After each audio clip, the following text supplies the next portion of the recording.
Alright guys, so I came across this really interesting video.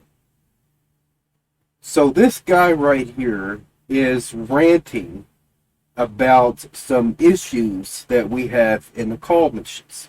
Alright? Now, some of the things that he's complaining about, there are very simple solutions to those issues. Alright?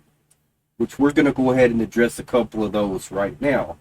He has made some really good suggestions, though, mainly about the cost of the items, specifically Styanax, and which that was my complaint as well. Like, it would probably take you 3 weeks of skipping the Archon shards and everything else just to get Styanax, right? And then, if you wanted to get another one for the helmet, that's another 3 weeks. Alright, so you're looking at almost 2 months of just farming Styanax. Alright, that is insane. Like, the level of grind that is, I can't think of another frame that takes that long to farm. Right. And I'm going to go ahead and go on a tangent right here. So this is where the problem comes from, I think, when they started going down this road of time gates, right? Which is where on this weekly rotation, right? You can get this thing, and this thing. And then next week, you can get a set thing, right? That is this thing, or this thing. So that is true with the Archon shards. We can't pick and choose, if we want to go for the blue one this week, right? We don't have a choice. If we want a blue one, we have to wait till the blue week comes up. Or if Chipper decides to bring it, then we can get one. But if Chipper doesn't have it, and it's not the right week for that, then we can't get one. We have to wait. And although that system is nowhere near as bad as the system for getting incarnate adapters. Alright. As of right now, it's on a 6-week rotation. 6 weeks. Now, that's not too bad, but keep in mind, having to wait 6 weeks to get one specific item that you really, really want, that's asking a lot. Alright. Now, here's what I'm thinking. We know they're going to add more. Let's just imagine they add 30 more. Alright? That 6-week rotation could theoretically go up to a 12-week rotation. And then, let's just imagine later on they add 30 more. Can you start to see what I'm getting at here? The more they add to it, the longer the rotation period is going to go for. And just imagine, let's say 2 years down the road, someone jumps into Warframe, they get up to rank 8 or something, and then they learn about these incarnate adapters, right? Now remember, we're going way out into the future, 2 or 3 years, right? And then they find out that there's an incarnate adapter for a weapon they really, really want, right? But then they find out there is a year-long wait for that cycle to come up. An entire year. 12 months is how long you have to wait before that week's rotation comes up that has that specific item. And then they're going to say, why is that the only way to get these things? Why do I have to wait an entire year for that to come up? Why can't it be just a random drop? You run the mission, you roll the dice, you get RNG. Maybe you get it, maybe you don't. Maybe you have to try it again next week. But I guarantee you, I mean, the pool would have to be overly saturated before, you could try it for an entire year and not get the one you want. Right? That would be just insane. And hopefully by then, they will have other ways to get these things. Like that's a typical pattern for DE is we're going to introduce a new thing. The only way to get it is to do this specific mission. But then later on, they start to realize, like, okay, a lot of people are really wanting these things. Let's make it easier now that it's not brand new. So now you can do this mission, or that mission, and you can start picking these things up a lot faster. All right. For example, I remember when I first started playing, I wanted to build a sit. I think it was a carrier. It was my first sit, right? And I'll never forget it because of how easy they are to get now. I was like, I need a control module so I can build this carrier thing, right? I didn't know too much about it. All I knew was that it was a robot that follows you around. I was like, that's the coolest thing ever. I saw someone in a mission with it. I was like, how do I get that? I need to have that right now. So I told them that because I had recently joined a clan, and I was like asking them just a gazillion questions, right? And so they said, hey, we got a new clan member that needs a control module. Let's go on a control module run. I think it only dropped from one boss, and it dropped like one at a time. That was the only way to get them. All right. So all that just to say, like, nothing stays the same in Warframe. You can always expect anything to change. Call missions have been out for a very long time now. I think it's time they start adding other ways to get stock. I was really hoping from Nightwave we would have Nightwave rewards in your tiers right at the top, right? That as you're going along, you would unlock certain things that have stock in it. Get to tier 5 and then you get 50 stock. That wouldn't be bad at all. Or maybe they could add a little bit of stock that you could buy with your Nightwave credits, right? Spend some credits, get 15 stock. But of course, I understand they're not going to let you do that all the time. They're going to have a limit on it, right? Let you buy 15 stock a week or something just to help out. And the prices need to be reduced for Steinites. Like, that's just insane. All right. Way too much for that. Alright, let's watch the last few minutes of this video. This was a really good video. This guy was incredibly honest about his experience. Alright? And I really, really like that. That is definitely what we need more of. Is people just to give their brutal, honest opinion. Alright?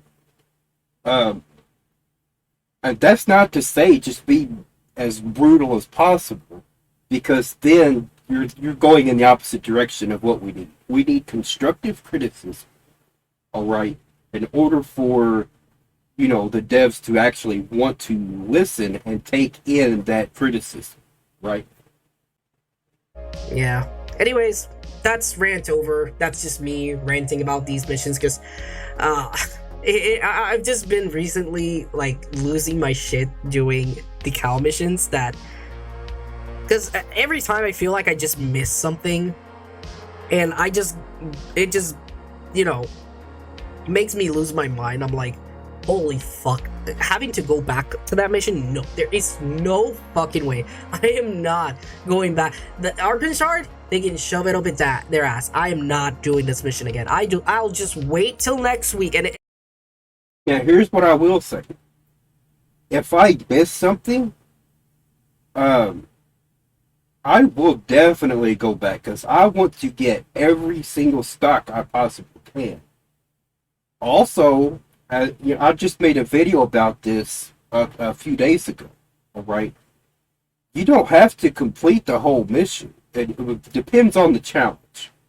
If it is unlocking a cache at the end, you have to complete the mission in order to get that. All right, there's no way around that. But most of everything else, you don't have to complete the mission in order to finish it. Once you get the pop-up saying the objective complete, and it gives you your stock, like that's it. Your stock is gained. So you could go ahead and abort the mission right then and there, and you're done. You don't have to play the whole mission again. Like if there's like collectibles or something like that, and let's say you missed like one or two gene codes or something like that, restart the mission, find a couple of things you needed, and leave. And you will get your entire list done. It really only takes a few minutes. It depends on what it is you're needing. All right. But even still, if you have to restart the whole mission, you have to go all the way to the end. It's really not that bad because you've already completed most of everything else. So you're not going to spend the entire mission looking for stuff. So there is that. But everyone has the right to play however they want. I'm just giving you guys some information here that it's really not that bad if you need to go back in to finish up some things. it actually happened twice. It actually happened twice where I didn't get to complete all the objectives because in one of them I actually died. Okay, I actually died, and it was I had the deathless objective, and the reason why I died. So the deathless objective, for that challenge, you have to go all the way to the end. That's the only way to get that one to complete. I think that's pretty obvious.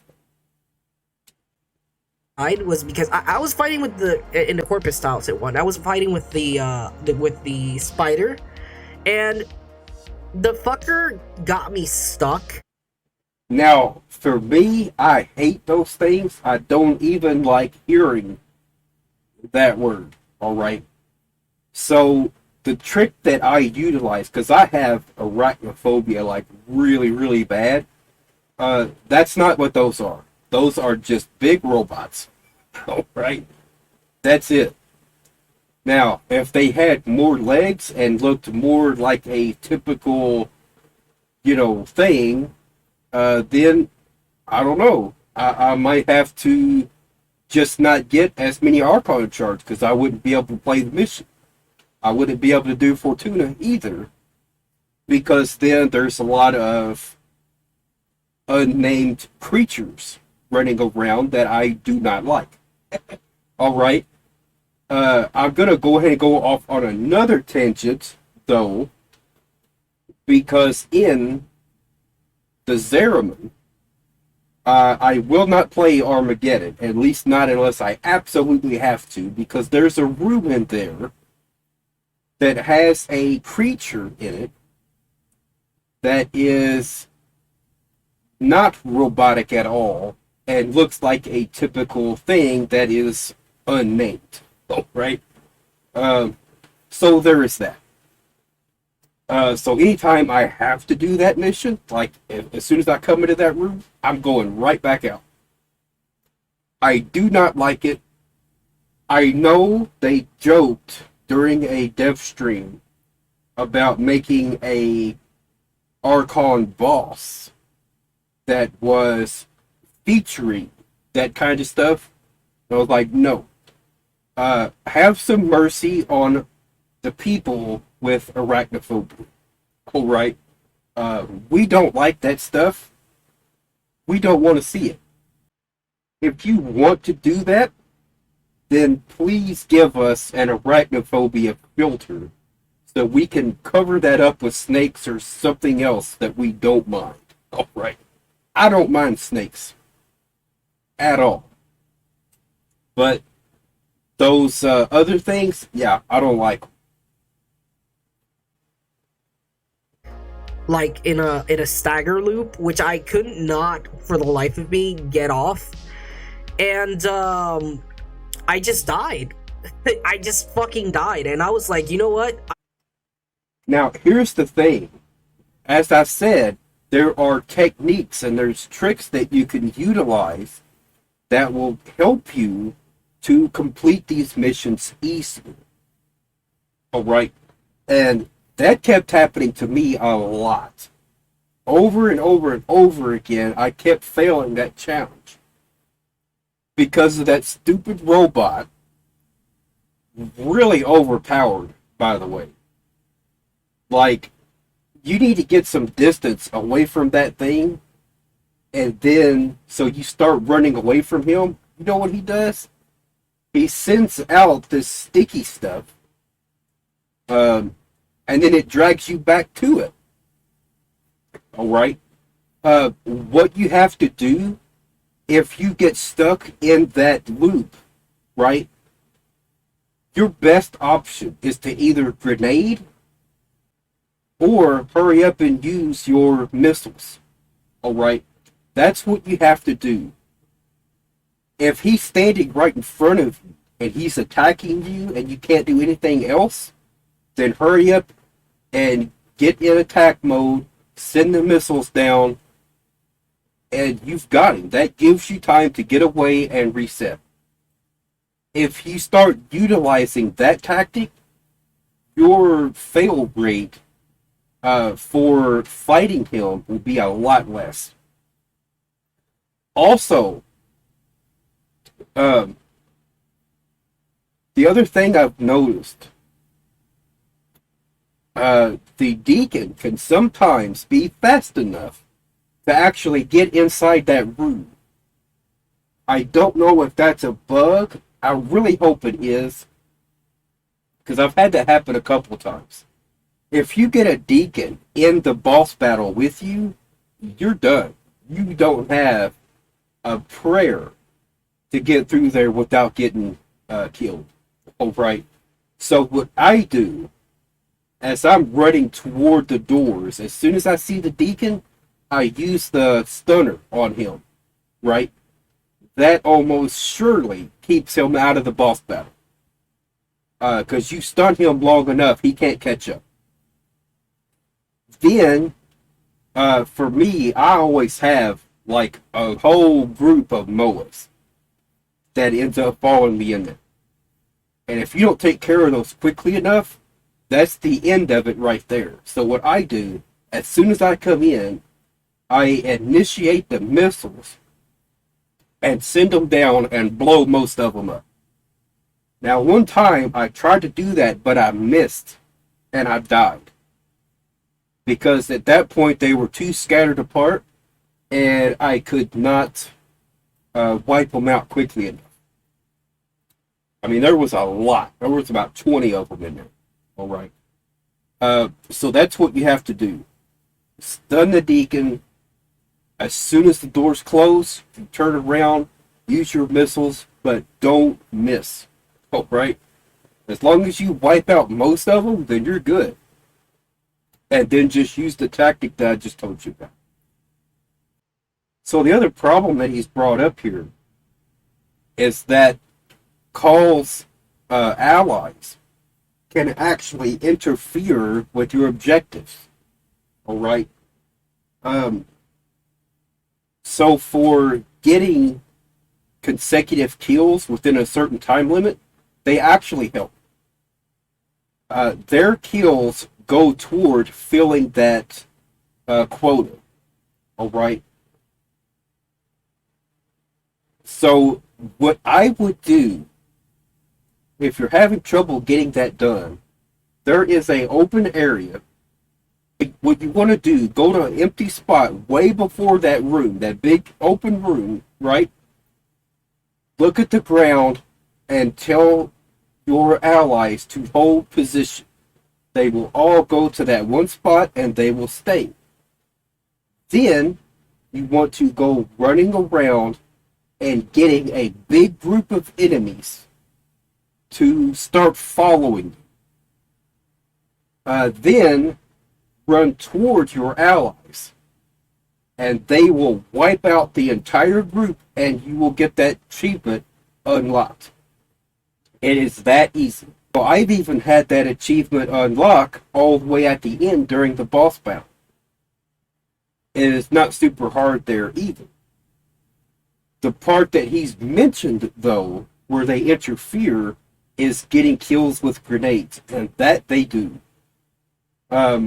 In order to get kills with grenades, you need to actually get the kill. If they kill everything, you're not going to be able to complete that objective.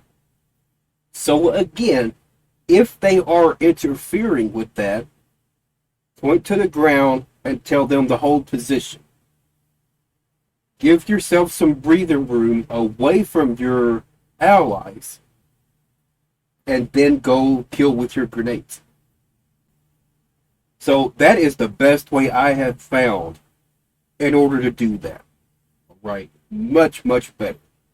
He's also pointed out a couple of things that's pretty interesting, because I feel exactly the same way. Kahl is just way too freaking slow. Alright? You know, and a lot of these maps, they are freaking huge. And it just is too slow and clunky. You know, and it almost, for me at least, makes me feel bad for beating up on these guys, right? Sure, they might have really overpowered weapons and everything else, but man, their movement is so limited, right? So there's that. So here's what I think. His idea for having a survival, just like helping Clem, instead of Clem, make it help Kahl and give us, 50 or 60 stock for that. That would be a great addition, and I think, like, every Warframe player who's playing these missions, like, we would all absolutely love DE for doing something like that. So, yes, absolutely. Give us, other missions or anything else to help us get more stock. Or what they could do at the very least, once you've gotten Stynax, then make Stynax available in the relays. Alright? For Samaris, I believe is what he's called. Make that available for Samaris. That would reduce the grind by a lot. Because then we could pick up a second copy and not have to spend our stock to get it. So for me, that is a huge problem right there. To skip out on that many Archon shards just to get a frame to feed to the helmet. Or maybe you just really like the frame and you want to have the helmet and the frame. I personally don't care that much about it, so, I just fed him to the helmet and called it a day. Like, I'm not, wasting any more stock on Stynax. They would have to massively make him a lot better in order to get my attention. Because of where he's at, right? And that's the whole reason why I don't have a copy of Stynax right now. I won't get it. I'm not skipping on a single Archon shard. Not one. I have to get 2 every single week. Right? Even at that, I think we should have other options to get Archon shards. At least eventually, right? Like, add those to the tiers at Nightwave. You hit, you know, tier 6, here's a Archon pack. You get all 3 colors. Of course, maybe they won't be Tau forged, but there'll be 3 different shards that you could get just for completing Nightwave. You know what I'm saying? So that would be a lot better right there. Give us more reasons to do Nightwave. There's a lot of good rewards in there. I'm not saying that, but you know, you added something really cool. Now, like, help us get those things a little bit faster. Like, that's really the thing. Having them behind such a huge time gate, like, that's an issue for a lot of players. So there's that. So here's what I think. For Kahl, I think we should have special mods for him. You know, give us a special modding screen for Kahl. Maybe something more along the lines of the Parasol, right? Where we have, you know, maybe 4 or 5 different slots where we could put mods in there. And give us special mods for Kahl. That maybe they could drop during the missions, right? And there's a few mods that I would love to put on Kahl. The first one is a mod to help you with the hacking, because I hate the hacking system that's utilized in there. I absolutely hate it. I've gotten better at it, but I still hate it. Alright? Sprint speed. Sprint stamina. Because he actually has stamina, it seems like. Seems like you can only sprint for so long, and then you can't sprint anymore. Or at least that's my experience with it. That's what I think. Also, parkour velocity. Give him more distance that he can cover with his dash, right? That would be a great mod to have. And why not make these mods tradable? Let us go into Kahl missions and let us make some platinum if we pick up extras, right? And then I think also, you know, maybe during the Help Clem mission, that one could drop mods for Kahl. And then if they added a Help Kahl mission, they could also drop there and have a higher chance of dropping since you're fighting off a lot of enemies, right?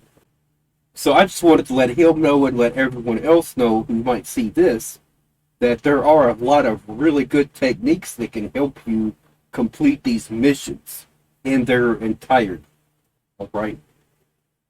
Now, once this mission comes up again, so once these challenges starts coming up, I might start making videos showing just how easy it is to get these done. They're really not that difficult. So, alright, that's it for now, y'all.